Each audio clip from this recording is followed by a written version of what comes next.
Tonight, face-to-face with Conrad Black. Frank revelations in a CTV News exclusive. The former media mogul grants a rare TV interview. It is a misfortune to me that a great many people think that I'm guilty of something. But I did make some mistakes. With a hint of remorse as he heads back to jail. Harsh lessons from a night of chaos. Alcohol played a big part in this. Crowds unchecked, police overwhelmed. Did poor planning invite the Stanley Cup riot? They were actually in a completely different place and very much disadvantaged. And signing off with gratitude. It's time to say goodbye.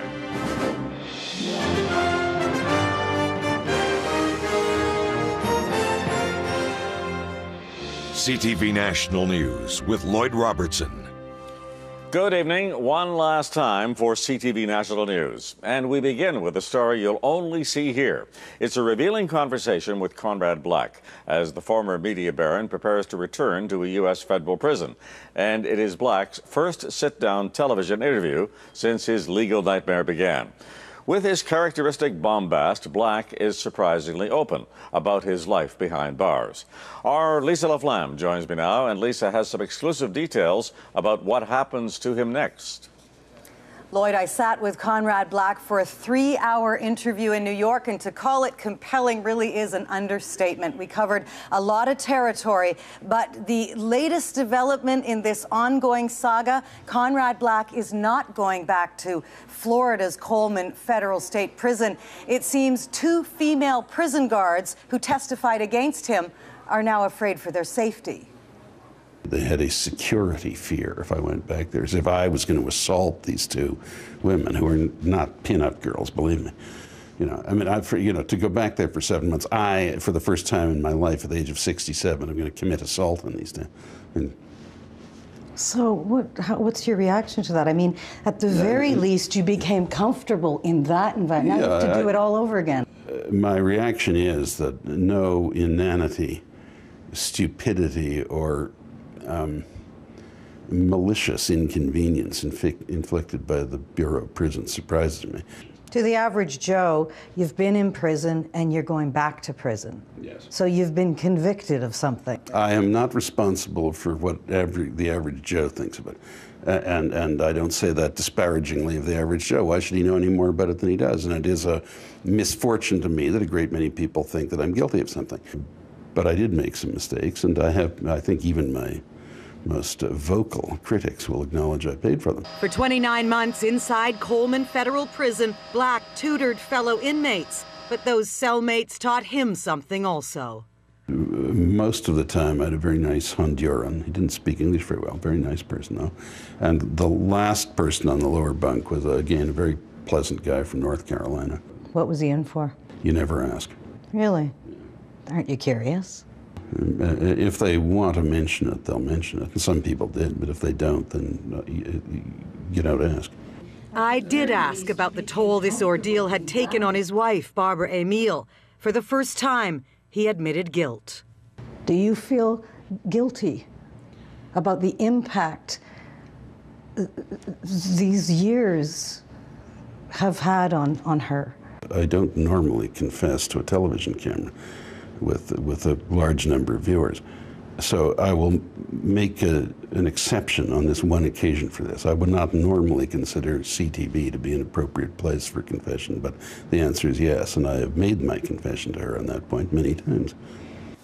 We can't tell you which prison Conrad Black is going to, but I can say that it is closer to Toronto, which will be less taxing on his wife, Barbara, who visited him in that Florida prison sometimes twice a week. So, Lloyd, we will have a lot more revealing information on Monday night about Lord Black's next move.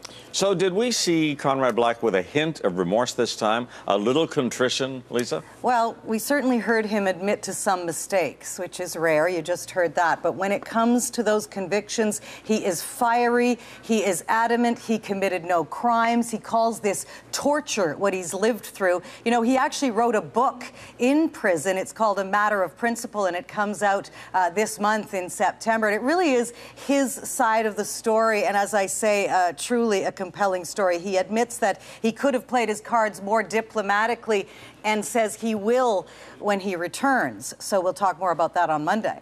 All of that sounds fascinating. Well, we'll see you soon, Lisa. Lloyd, I just want to say, I have to say, I will miss these talkbacks with you, and I will miss you. Thank you. Good night.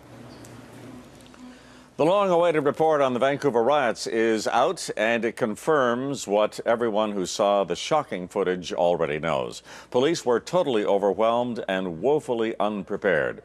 The report outlines a litany of problems leading up to the violent rampage and makes recommendations to prevent it from happening again. CTV's Lisa Rossington has the details. This is what happens when too many drunk people are allowed to run free with no consequences.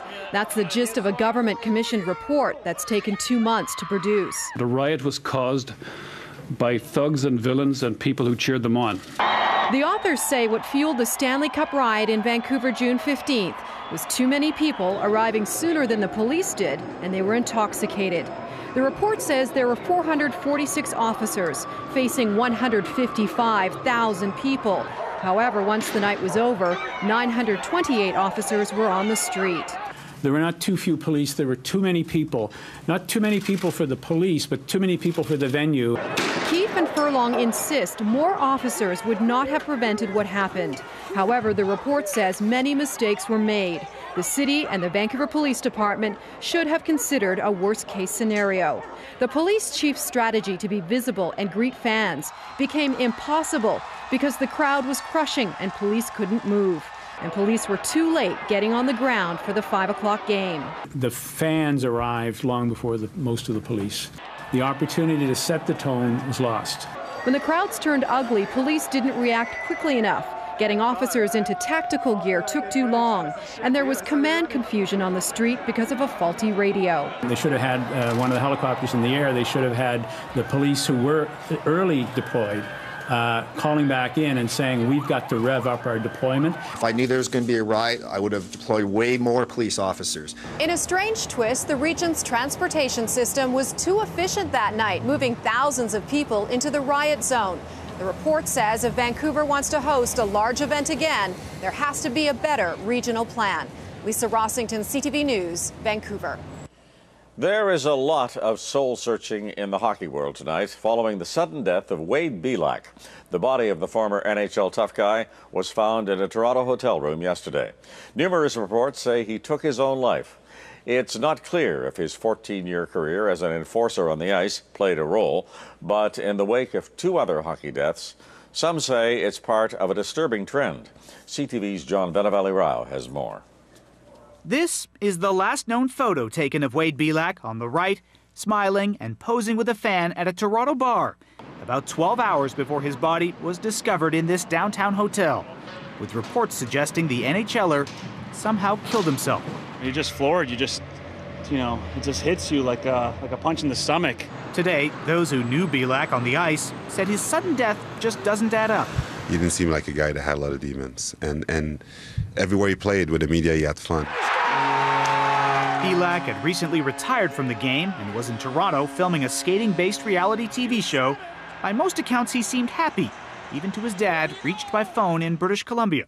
Yeah, we had no indication at all that there was anything like this to be worried about. Belak was 35 and leaves behind 2 young children and a wife. In a statement, she said, Wade was a big man with an even bigger heart. He was a deeply devoted father and husband, a loyal friend, and a well-respected athlete. This loss leaves a huge hole in our lives. And a community of hockey players in disbelief there's another death. You know, this is the 3rd guy already this summer. I mean, it's hard to grasp. Just last month, Winnipeg forward Rick Rippon was found dead in his Alberta home. He'd suffered from depression. And in May, New York forward Derek Boogaard died of a drug overdose. All 3 were enforcers, meaning they did a lot of fighting, prompting questions about the toll that can take on a player. though some say it's not yet clear Bilak's death had anything to do with hockey. We don't have the facts yet. We don't know all of the information. Meanwhile, Bilak's dad says his family is surprised things went this way and that he's still not sure himself whether his son's death had anything to do with the game he loved. John Vedavelli Rao, CTV News, Toronto. It has been almost a week since Hurricane Irene slammed into the eastern United States, and still the after effects linger on. An estimated 1 million homes and businesses in 5 states are still without power. New York is in the worst shape. Hydro crews have been brought in from other parts of the country to do repairs. Officials say it could be another week or more until the lights are back on everywhere. And far out over the Atlantic, another big storm is swirling towards land. Katia has been downgraded from hurricane to tropical storm status, but forecasters say you can bet money it's going to change. Katia is expected to gain strength over the next 2 days and could be a major hurricane when it reaches the Caribbean. It is still about 1,500 kilometers from land, but moving steadily westward. Experts say it's still too soon to tell if it will hit the U.S. coast. Coming up after the break, Canada takes new steps to help rebuild Libya, and later, taking it on the road, some of the toughest new driving laws in the entire country. As the search for Muammar Gaddafi continues, there is still another major challenge for the new leaders of Libya. How to deal with the ousted dictator's supporters. Many of them took up arms, and with the rebels now largely in control, tension is on the rise, and deep and dangerous divisions are everywhere. CTV's Janice Maker-Frere reports from Tripoli. Out of loyalty or financial need, they all fought for Muammar Gaddafi. Now they're prisoners under watch. We are brothers. The most important thing is for the killing to stop, says this Gaddafi soldier. Yet when rebel guards are out of sight, the voices here shift. I ask this man if he still believes in Gaddafi. Beyond the only closed door is a woman, an accused sniper named Nasreen, who says she was raped by Gaddafi men and forced to execute rebel fighters. She's been brought here, nothing wrong with her, the whole lot, everything. She knows more than anything else that she's never going to see the light of day again. She's not going to see the light of day? In an interview with CTV, the head of Tripoli's military council insisted that the war is against a dictator, not each other. But in these fragile days of a new Libya, those not aligned with the rebels fear vengeance. Human rights groups say rebels are targeting sub-Saharan Africans on suspicion they are hired mercenaries. Many are migrant workers, and more than 1,000 are hiding at an abandoned port with no money, no passports, and no one to help. Which freedom fighter will take you and search you, take your money, take your phones, take what you have left here after they have taken what you have in town? A week after Gaddafi vanished, the de facto leadership here is also invisible. Neighborhoods govern themselves. Streets are overrun with rebel factions all claiming to be in charge. In a series of audio messages, Muammar Gaddafi has promised a long war here. He still has supporters, though it's unclear whether they'll rise up as the embattled leader hopes, or like him, simply hide. Lloyd? Thank you, Janice. Janice Maker-Frere in Tripoli. Helping Libya rebuild after decades of oppression was the sole item on the agenda at a meeting of world leaders in Paris, including Prime Minister Stephen Harper. Job one, releasing billions of frozen Libyan assets. CTV's Richard Madden is traveling with the Prime Minister tonight. After thanking the troops who played a big role in the Libya mission, the Prime Minister then flew to Paris and joined other world leaders to plan for Libya's future. But what Canada's enhanced role may be is unclear. We haven't yet decided what specific areas we'll help in, but I can assure you that Canada will remain for the transition for humanitarian assistance, and we will make a substantial contribution going forward. Harper lifted sanctions that now lets most Canadian businesses resume in Libya, but all countries are still bound by the UN's international freeze of Libya's assets worth hundreds of billions. Libya's new government insists that cash is needed to rebuild. We need the international community to support us with lifting sanctions. Some UN countries are skeptical of Libya's new government and refuse to recognize them. But other countries are calling on the UN to release the cash. Today's meeting validated the confidence that all the other nations around the table had placed in the TNC. Harper even hinted UN bureaucracy is getting in the way. The National Transitional Council is the legitimate government of the people of Libya and should have access to monies that belong to the Libyan people. Late tonight, Harper met with Libya's new government, saying Canada will stick with the mission until the job is done. Back at home, though, critics say Parliament must approve any new mission. There should be a focus on civilian and diplomatic initiative. World leaders say the Arab Spring cannot give way to a winter of oppression. But rebuilding Libya could get messy and take years. That's why more than 60 nations have pledged their support. Richard Madden, CTV News, Paris. In business news, markets in New York and Toronto dipped into negative territory today over ongoing concerns about the fragile global recovery. Here's a quick glance at some of those closing numbers.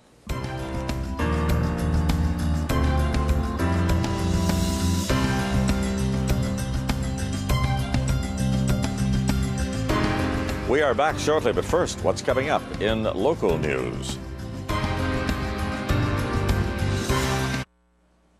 Starting today, motorists in Alberta have to live by a whole new set of rules. Talking on cell phones, programming the GPS, putting on makeup. The province was the last to introduce laws against distracted driving, but in Alberta, they have revved it up a couple of notches. CTV's Janet Dirks has more. Busted. This Calgary man, one of the first to get a ticket under Alberta's new distracted driving legislation. I was actually talking to work, I'm like, oh. That earned him a fine of $172. Expensive. This woman also got a ticket because she was texting while stopped at a red light. Any questions at all? She's not pleased. I'm not going to be using my cell phone while I'm on the road anymore. Under the new rules, there are several driving don'ts, as this woman learned. No more talking, texting, looking at anything to do with your cell phone. Drivers are also forbidden from reading, operating a GPS, putting on makeup, even eating. But it's up to police to decide whether to issue a ticket. Sipping a cup of coffee is taking one hand off the wheel. Your eyes are still up on the roadway. Not a huge concern for me. The most common excuse in these early hours from Alberta drivers is they didn't know today was the day, even though the legislation was introduced more than a year ago. The driver of this blue pickup admitted he knew the law. On my stupid phone. You were. He got a warning. I'm happy. I'm $172 richer. It's not so funny to Amanda Stokes, on painkillers ever since a driver rear-ended her car. He was on a cell phone. There's people on the receiving ends. If people would just stop and realize the potential impact that they're having on other people's lives. The Alberta government promises the public will be protected by the new rules, and those who don't keep their eyes on the road will be punished. Janet Dirks, CTV News, Calgary. One of the biggest names in women's tennis has been sidelined at the U.S. Open tournament in New York, but not by an opponent. Venus Williams announced that she has been diagnosed with Sjogren's syndrome, a rare and chronic autoimmune disease. Major symptoms include dry eyes, dry mouth, and joint pain. He is an 11-year-old hockey player who made the shot but got the shaft. This was the contest in Minnesota a couple of weeks ago. Nate Smith, remember his name, wound up and snapped the puck half the length of the ice into a tiny slot in the net. Good for $50,000. But the company promoting the contest disqualified him because his twin brother, Nick, was supposed to be out there on the ice. The consolation prize, $20,000, will be donated to youth hockey in the boy's name. And when we return, a final word. Well, Lloyd, this truly is the end of an era. You've been delivering the news since I was barely more than a boy. You've been doing it for so long and so authoritatively. You've almost become part of Canada's geography. And I know that Canadians from coast to coast are going to miss you. On our part, Lorene and I want to wish you and Nancy all the best as you chart a new course in life. On behalf of the NDP and all Canadians, have a great retirement with friends and family. Thanks again. When Canadians think of Lloyd Robertson, they think of one word, and only one word: integrity. His word is everything. He is authenticity. He is authority. He's a good-humored guy. He's a great Canadian. He's a great broadcaster. And dare I say it, he's a good friend.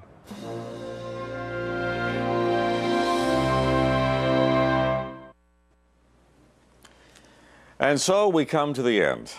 And it couldn't happen at a more fitting time than the beginning of September 2011. It was 35 years ago this month that I agreed to come to work for CTV, and Harvey Kirk and I teamed up for a successful 7.5-year run. During that period and since, we have had the usual ups and downs in the news cycle, from natural disasters to royal weddings. And I am deeply grateful to the many of you who have stayed with us through it all. For me, it's been a rare privilege to have been able to serve in this position for so long. It's been a front row seat to history. If someone had told me 60 years ago this would be my life, I would have said they were crazy. Most of all, it's been fascinating to watch our country grow in confidence and stature. We have developed a unique place in the world. We can brag, in that modest Canadian way, of course, about our AAA credit rating, about the success of the Vancouver Olympics, and look forward with some assurance that we won't have to undergo the near-death experience of another Quebec referendum. Thank you 1,000 times over for all of your touching messages, some that speak of watching through the generations. There is the woman from Ontario who tells me that as a student, our familiar opening music would take her from studying at 11 o'clock to join with her parents for the newscast and discuss the events of the day. She now does the same with her own children. Without her and people like her, I would not have been around for so very long. And it's not false modesty to say that I am only the most visible member of a highly skilled and thoroughly production and technical professionals all around me here and out beyond. I can simply never offer them praise enough. The CTV National News with Lisa LaFlamme begins on Monday. I will see you along the way. And that's the kind of day it's been, this Thursday, September the 1st, for all of us at CTV News. Good night.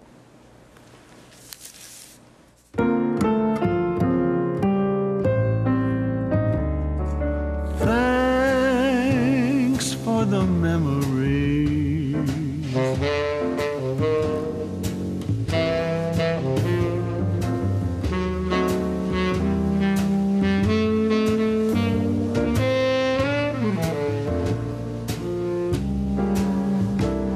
Oh, thanks for the memory.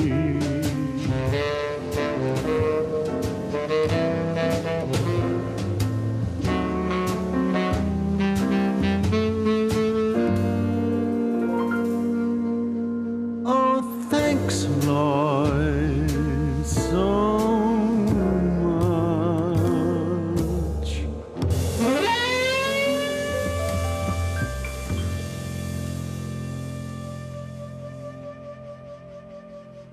CTV News, Canada's #1 newscast.